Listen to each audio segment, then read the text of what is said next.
Esselamu aleyküm. Yine Kervek alma böyleyken muhlisler satıladan.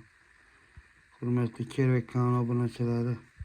Edris telefonda yazıp koyaman nömür. Habib Ekemki Molla bu.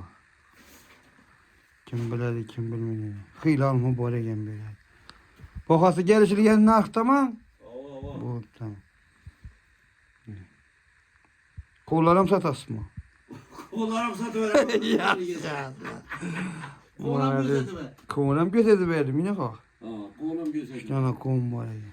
Başı balonu Bana böyle verin onu bir sürü üzüm ekstrem ölçüp